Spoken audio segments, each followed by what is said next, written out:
જય ભારત, જય સંવિધાન, જય ભીમ. મક્કરપુરા જસોદા કોલોની શિવશક્તિનગર પાછળ આપણે એક ઘટના બની હતી 13 તારીખના રાતમાં, જેના અનુસંધાનના અંદર એક આપણા ભાઈનું ડેથ થયું હતું, જેના અંદર આરોપીઓ હાલમાં 3 જ કસ્ટડીમાં લેવામાં આવ્યા છે. આપણી સાથે એમના બેન અહીંયા ઉપસ્થિત છે, ઘરના સભ્ય છે. તો આપણે એમની સમક્ષ અને આપણા મીડિયાના મારફતે જે સમસ્યા થઈ હતી, જે ઘટના બની છે એ વિસ્તાર પર માહિતી મેળવીશું. શું ઘટના બની હતી કંઈ, શું આ ઘટના અંદર કોણ કોણ જવાબદાર છે અને આના અંદર આ ઘટનાના અંદર કેટલા આરોપી હાલ ધરપકડ છે, કેટલા ફરાર છે? 13 તારીખના રોજે રાત્રે લગભગ 10:30 કે 10:40ની આસપાસ 4-5 જણા એક ભાઈને મારતા હતા. મેં પછી જોવા ગયું તો અમારા ફેમિલીના જ હતા. પછી અમે થોડું પ્રયત્ન કરીને એમને છોડાયું. તરત જ ત્યાંથી 20-25ના વધારે ટોળું આવી ગયું અને બધાને માર્યું. અમને માર્યું, મારા મમ્મીને માર્યું, મારી બહેનને માર્યું અને એ ભાઈને એકલા મળી ગયા એમને.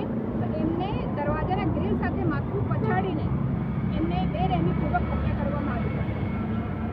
આ ઘટના અંદર હાલ આરોપી કેટલા પકડાયા છે? ઘટનામાં એમ તો 5 મુખ્ય આરોપી છે અને બીજા 15-20 જેટલા એમના સહ આરોપી છે. મુખ્યમાં ખાલી 3 જ અત્યારે પકડાયા છે. તો આ ઘટનાના અંદર જે આરોપીઓ છે અને બીજા સહ આરોપીઓ ફરાર છે, એ શું કોઈ અસામાજિક તત્વો છે? એમના પર કોઈ રાજકીય પ્રવૃત્તિઓ વ્યક્તિઓના હાથ લાગી ગયા છે આપણે? હા, એમાં છે એ રાજકીય પ્રવૃત્તિઓ કરી રહ્યા છે. રાજકીય વ્યક્તિનો હાથ પણ છે એમાં, કેમ કે એટલી ઢીલાસથી આ લોકો કામ કરી રહ્યા છે, એને જોતા જ લાગી જાય છે કે કંઈક ને કંઈક પૂછે. પોલીસ પ્રશાસન તરફથી આપણે શું સહકારનો સહયોગ મળ્યો છે? પોલીસ પ્રશાસન એમ તો ઘટના પછી જે થાય એમનો કોઈ મિનિંગ નથી. એનાથી પહેલાં કંઈક થાય, જ્યારે ફોન બધું કર્યું હતું તે ઘડીએ થઈ ગયું હોત, પોલીસ પ્રશાસન આવી ગયું હોત તો કદાચ આ બનાવ ના બને. પોલીસ લેટ થઈ છે. પોલીસ જ્યારે આવી તે બાદ આરોપી ત્યાં હાજર હતા, પોલીસની ત્યાંથી ફરાર થઈ ગયા હતા. સૌથી પહેલાં મેં 112માં ફોન કર્યો તો 112 વાળા 2 જ લોકો આવ્યા. મેં ફોન ઉપર સ્પષ્ટપણે એમને કીધું હતું કે ભાઈ આવી ઘટના છે, 20-25 લોકો છે, લોકો થોડા છે તો અમને વધારે ફોર્સ જોઈએ છે.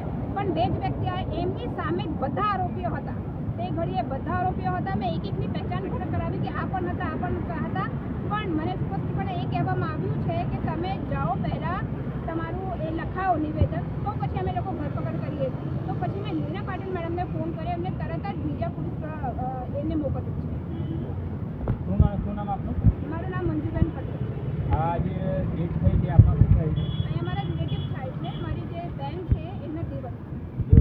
ઘરના સભ્યના અંદર દીકરા દીકરીઓ કેટલા છે? એમના ઘરમાં જે છે એમની વાઈફ છે, એક નાની છોકરી છે 2 વર્ષની, એક 11 વર્ષની છોકરી છે અને એક 17-18 વર્ષની છોકરી છે.